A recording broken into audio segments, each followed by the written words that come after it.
इस वक्त अमेरिका और ईरान के बीच तनाव काफी बड़ा हुआ है और इस सब के बीच में पाकिस्तान एक कह सकते हैं एक अनअपेक्षित मध्यस्थ के तौर पर सामने आ रहा है। पर सवाल ये है कि वो इस मुश्किल कूटनीतिक रास्ते पर चल कैसे रहे हैं।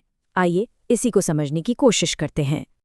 देखिए, पत्रकार मेहदी हसन की ये बात बिल्कुल सीधी और तीखी है।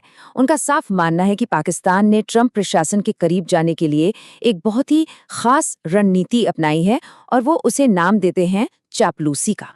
तो ये जो चापलूसी वाली रणनीति की बात हो रही है, ये असल में है क्या? इसका मतलब क्या है? चलिए मेहदी हसन के विश्लेषण को थोड़ा और करीब से देखते हैं और इसे डिकोड करते हैं। तो अब सवाल ये उठता है कि पाकिस्तान ने राष्ट्रपति ट्रंप को प्रभावित करने के लिए आखिर कौन कौन से तरीके अपनाए, मतलब इस प्लेबुक में है क्या? आइए एक नजर डालते हैं। देखिए, इस पूरी रणनीति का जो सार है वो इस बात पर टिका है कि सामने वाले यानी राष्ट्रपति के व्यक्तित्व को क्या चीज सीधे तौर पर पसंद आती है। बात यहाँ नीतियों की नहीं हो रही है, बल्कि व्यक्तिगत पसंद और नापसंद की हो रही है। और इसका एक बहुत बड़ा उदाहरण है नोबेल शांति पुरस्कार के लिए नामांकन का प्रस्ताव। अब मेहदी हसन के मुताबिक ये चापलूसी का एक क्लासिक केस है। क्यों? क्योंकि ये सीधे सीधे राष्ट्रपति की प्रशंसा पाने की इच्छा को पूरा करता है। और इससे ना कूटनीति में एक बहुत बड़ा बदलाव देखने को मिलता है। देखिए, पारंपरिक तौर पर क्या होता था, गठबंधन बनते थे साझा हितों पर, साझा मूल्यों पर। लेकिन हसन का तर्क ये है कि अब सब कुछ बदल गया है।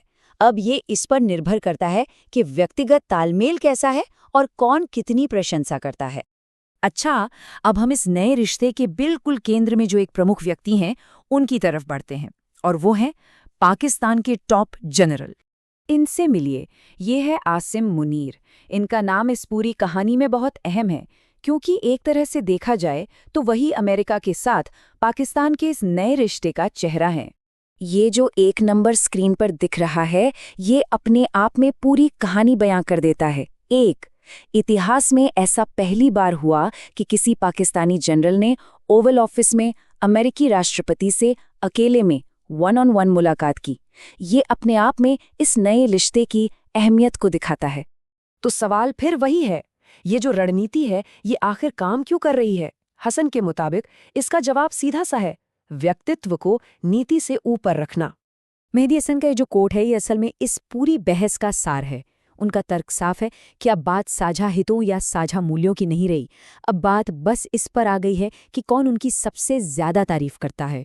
चलिए अब इस कूटनीतिक स्टाइल की जो मुख्य आलोचना है उस पर एक नजर डालते हैं। हसन का मानना है कि ये तरीका जो है ना, वो जटिल और सालों से चले आ रहे मुद्दों को सुलझाने में बिल्कुल भी सक्षम नहीं है। हसन का साफ मानना है कि ये सोचना ही अपने आप में बेतुका है कि अमेरिका ईरान जैसे इतने गहरे और जटिल संघर्ष को बस कुछ लोगों को एक होटल के कमरे में बैठाकर एक वीकेंड में सुलझाया जा सकता है। वो कहते हैं कि ये कूटनीति की जो असलियत है उससे कोसों दूर है। अब इस वीकेंड डील वाली बात को सही से समझने के लिए जरा ईरान परमाणु समझौते पर नजर डालिए। इस समझौते को, जिसे JCPOA भी कहते हैं, उसे पूरा होने में सालों लग गए थे। ये जो टाइमलाइन है ये साफ दिखाती है कि ये कितनी लंबी और पेचीदा प्रक्रिया थी। और हाँ, ये कोई मामूली बातचीत नहीं थी। इसमें दुनिया की कई बड़ी बड़ी शक्तियां शामिल थी। सालों तक लगातार डिटेल में बातचीत चली और जॉन केरी और जवाद ज़रीफ जैसे दुनिया के टॉप राजनयिकों ने इसमें एक बहुत अहम भूमिका निभाई। मतलब ये एक क्विक डील वाले आइडिया के बिल्कुल उलट था। तो आखिर में सवाल यही बचता है, क्या आज की आधुनिक कूटनीति में तारीफ और चापलूसी विदेश नीति से ज़्यादा असरदार हो गई है?